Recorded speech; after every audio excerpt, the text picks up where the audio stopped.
Teenage news ప్రేక్షకులకు అందరికీ 79వ స్వాతంత్ర దినోత్సవ శుభాకాంక్షలు. మొత్తానికి మనం 78 సంవత్సరాలు పూర్తి చేసుకొని 79వ సంవత్సరంలోకి అడుగుపెట్టాం. సో చాలా సంతోషం. అలాగే మనకు ఈ యొక్క 79వ స్వాతంత్ర దినోత్సవ శుభాకాంక్షలతో పాటు ప్రతి ఒక్కరూ దేశం పట్ల బాధ్యతగా వ్యవహరించాలని మనస్ఫూర్తిగా కోరుకుంటున్నాను. చాలామంది అంటారు దేశం నీకేమిచ్చింది అని చెప్పేసి చాలామంది అంటుంటారు. గాలినిచ్చింది, నేలనిచ్చింది, దాంతోపాటు అన్నం పెట్టింది, అన్నీ ఇస్తుంది. పంచభూతాలను ఎలా ఇచ్చిందో దాంతోపాటు నీకు ప్రాణం ఇచ్చింది. ప్రాణం ఇచ్చిన దానికన్నా, జన్మనిచ్చిన దానికన్నా ఇంకేముంటుంది. సో అలాగే ఈ యొక్క దేశంలో నీకు హక్కులను, బాధ్యతలను కూడా ఇచ్చింది. ఈ హక్కులను నువ్వు నెరవేర్చుకుంటూ, ఈ హక్కులను నువ్వు అనుభవిస్తూ, నువ్వు బతికే విధానం నీతోటి ఉండాలి. అదొకసారి నువ్వు గుర్తు చేసుకోవడం మంచిది.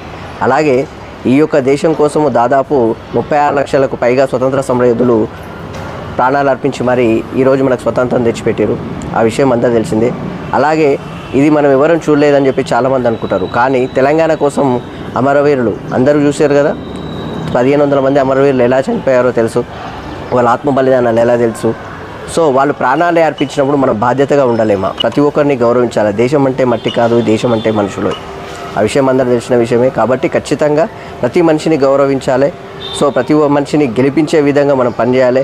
మీడియా తరపుకెళ్ళి ఖచ్చితంగా మేము ప్రతి సమస్య పరిష్కార వేదికగా మేము పనిచేస్తూ, ప్రజా సమస్యలను చూపిస్తూ మేము పనిచేస్తామని చెప్పేసి అలాగే మాటిస్తూ, దాంతోపాటు ప్రతి ఒక్కరికి ఈ యొక్క 79వ స్వాతంత్ర దినోత్సవ శుభాకాంక్షలు తెలియజేస్తూ నేను మీ Vishnu. Thank you very much.